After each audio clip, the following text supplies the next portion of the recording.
안녕하세요. 이상호 목사입니다. 구역공과 해설, 오늘은 제9과 성전을 회복하라입니다.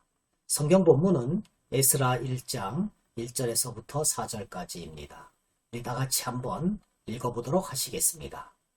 바사왕 코레스 원년에 여호와께서 에레미야의 입을 통하여 하신 말씀을 이루게 하시려고 바사왕 코레스의 마음을 감동시키시니 그가 온 나라에 공포도 하고 저서도 내려 이르되 바사왕 코레스는 말하노니 하늘의 하나님 여호와께서 세상 모든 나라를 내게 주셨고 나에게 명령하사 유다 예루살렘의 성전을 건축하라 하셨나니 이스라엘의 하나님은 참 신이시라. 너희 중에 그의 백성된 자는 다 유다 예루살렘으로 올라가서 이스라엘 하나님 여호와의 성전을 건축하라. 그는 예루살렘에 계신 하나님이시라. 그 남아있는 백성이 어느 곳에 머물러 살든지 그곳 사람들이 마땅히 은과 금과 그 밖의 물건과 짐승으로 도와주고 그 외에도 예루살렘에 세울 하나님의 성전을 위하여 예물을 기쁘게 드릴지니라 하였더라. 영원할 것만 같았던 이스라엘은 불신앙과 우상 숭배에 대한 하나님의 징벌의 결과로 멸망을 하였습니다. 그리고 바벨론에서 70년이라는 기나긴 포로기를 겪어야만 했습니다. 하지만 하나님의 은혜로 회복의 감격을 맞이합니다. 모든 역사의 주관자 되시는 하나님은 반드시 그 약속을 이루시는 분이시기 때문입니다. 그러면 하나님은 어떻게 그 약속을 이루셨는지 역사적 배경을 살펴보도록 하겠습니다. 다윗과 솔로몬 시대에 영화를 누렸던 이스라엘은 그들의 범죄로 말미암아서 멸망을 하게 됩니다. 북쪽에 위치한 북이스라엘은 BC 722년에 아수르의 공격을 받고 멸망합니다. 그리고 정복자 아수르는 그 요새를 몰아서 남쪽의 유다 왕국에게도 계속적인 공격을 감행했습니다. 그러나 성공하지 못하고 오히려 그 자신이 먼저 바벨론 제국에 의해서 멸망을 당했습니다. BC 612년경의 일입니다. 아수르를 멸망시킨 바벨론 제국은 드디어 BC 586년 남유다 왕국까지 멸망을 시켰습니다. 이때 멸망당한 피지배 민족, 곧 유다에 대한 바벨론 제국의 정책을 눈여겨볼 필요가 있습니다. 바벨론 제국은 유다에 대한 강제 이주 정책을 펴서 바벨론으로 포로로 끌고 갔습니다. 당시 이스라엘 민족이 되돌아온다는 것은 불가능해 보였습니다. 그러나 하나님은 이스라엘 회복에 대해서 약속하신 바가 있습니다. 예레미야 25장 11절에서부터 12절, 29장 10절에 보면은 이 민족들은 70년 동안 바벨론의 왕을 섬기리라. 바벨론에서 70년이 차면 내가 너희를 돌보고 나의 선한 말을 너희에게 실행하여 너희를 이곳으로 돌아오게 하리라고 기록된 바와 같습니다. 하나님은 약속대로 이스라엘을 회복시키셨습니다. 동쪽의 바사 제국을 강하게 하셔서 그들로 하여금 바벨론을 멸망시키게 만든 것입니다. 이때 바사 제국의 통치 정책을 눈여겨볼 필요가 있습니다. 바사 제국은 바벨론 제국과는 다르게 피지배 민족들, 특히 이스라엘을 고국으로 돌려보내는 포용 정책을 펼쳤습니다. 이렇게 해서 이스라엘을 돌아오게 하겠다고 하신 하나님의 약속은 이루어진 것입니다. 이스라엘 백성은 BC 538년 고레스 왕이 내린 칙령에 의해서 고국으로 귀환하게 되었습니다.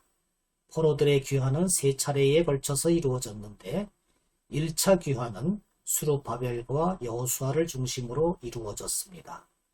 이들은 고국으로 돌아와서 무너진 성전을 다시 세웠는데 성전이 파괴된 BC 586년으로부터 70년이 지난 BC 516년에 성전이 완공된 것입니다. 그러면은 말씀 속으로 들어가서 좀 더 자세하게 알아보도록 하겠습니다. 1번 하나님께서 바사왕 고레스 원년에 그를 감동시켜서 이스라엘 백성의 귀환을 명하게 하신 이유는 무엇입니까? 에스라 1장 1절의 말씀을 통해서 볼 때 이스라엘 백성의 귀환을 명하게 하신 이유는 예레미야의 입을 통하여 하신 말씀을 이루시기 위함입니다. 하나님께서는 예레미야 선지자를 통해서 70년이 지나면 유다 백성들이 귀환하게 될 것이라고 말씀을 하셨습니다. 예레미야는 이스라엘 멸망의 끝자락에서 백성들이 비참하게 바벨론의 포로로 끌려가는 모습을 본 선지자였습니다. 하지만 약속에 신실하신 하나님께서는 소망이 보이지 않는 포로기 이스라엘 백성들을 건져내셨습니다. 성경은 그 이유를 예레미야에게 하신 약속을 이루게 하시려고 라고 말씀을 합니다. 2번, 바사왕 고레스를 통한 이스라엘 백성들의 귀환 목적은 무엇입니까? 에스라 1장 2절 말씀을 통해서 볼 때 이스라엘 백성들의 귀환 목적은 예루살렘의 성전을 재건하는 것입니다. 고레스는 이스라엘 백성들의 귀환을 명하면서 이스라엘 백성들은 예루살렘에 돌아가 성전을 건축하고 하나님을 섬기라고 말합니다. 그뿐만 아니라 귀환하는 그들을 위해서 은과 금, 그 밖의 여러 물건과 짐승으로 도와주고 예루살렘에 세울 성전을 위해서 드릴 예물까지도 함께 보내라고 명령을 합니다. 이스라엘의 귀환 목적은 바로 하나님을 섬기는 성전을 재건하고 신앙을 회복하는 것이었습니다. 성전 회복은 하나님 나라의 회복입니다. 회복을 기대하면서 우리 모두 온전한 예배를 재건하는 최선의 노력을 경주해야 합니다. 3번, 고레스는 이스라엘의 하나님을 어떻게 고백합니까? 에스라 1장 3절을 통해서 볼 때 그는 참 하나님이십니다. 이렇게 이스라엘의 하나님을 고레스는 고백하는 것을 볼 수가 있습니다. 당시 나라마다 많은 신들이 있었습니다. 고레스는 바벨론의 멸망과 자신의 등장을 예언한 이스라엘의 하나님에 대한 깊은 인상을 가지게 되었을 것입니다. 또한 지금 조서를 내리는 대상이 여호와 유일신 신앙을 가진 이스라엘 백성들이므로 그들의 입장을 고려하여 하나님을 극도로 높여서 묘사한 것이라고 할 수 있습니다. 4번, 이스라엘의 회복의 역사를 주관하시는 분은 누구입니까? 에스라 1장 1절에서 3절을 통해서 볼 때 우리는 하나님이심을 알 수가 있습니다.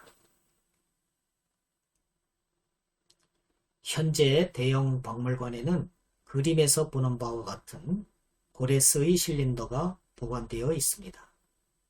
바사 제국의 고레스가 기원전 539년에 바벨론 제국을 점령한 후 당시 바벨론 사람들이 사용하던 아카드어로 남긴 기록이 있는데 이 기록을 보면은 성경에 기록된 바사 제국의 고레스가 이스라엘 백성을 돌려보내는 내용이 적혀 있습니다.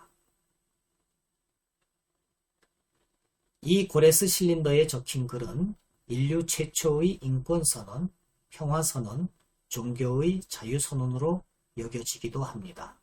그 내용은 다음 세 가지로 요약 정리될 수 있습니다. 첫째, 모든 노예들은 석방되고 외국으로 끌려간 포로들은 본국으로 송환되어야 한다. 둘째, 종족, 언어, 종교에 관계없이 모든 백성은 동등하게 대우받아야 한다. 셋째, 파괴된 사원은 복구되어서 원래의 영광을 되찾아야 한다. 이 페르시아의 고레스의 명령에 따라서 유대인들은 자신의 고향으로 돌아가게 됩니다. 아하수에르, 아닥사스다, 크세르크세스 왕에 이르러서도 그 유훈과 같은 고레스 실린더의 내용이 지켜지는 것입니다. 그런데 성경은 이 모든 것이 하나님께서 고레스의 마음을 감동시킴으로 행하신 일임을 분명히 말씀하고 있습니다. 그러므로 우리는 결론적으로 이스라엘 백성들이 바벨론에서 돌아와서 예루살렘의 성전을 재건축했듯이 우리도 하나님의 말씀에 힘입어서 우리들의 무너진 마음의 성전을 회복해야만 하겠습니다. 감사합니다. 안녕히 계십시오.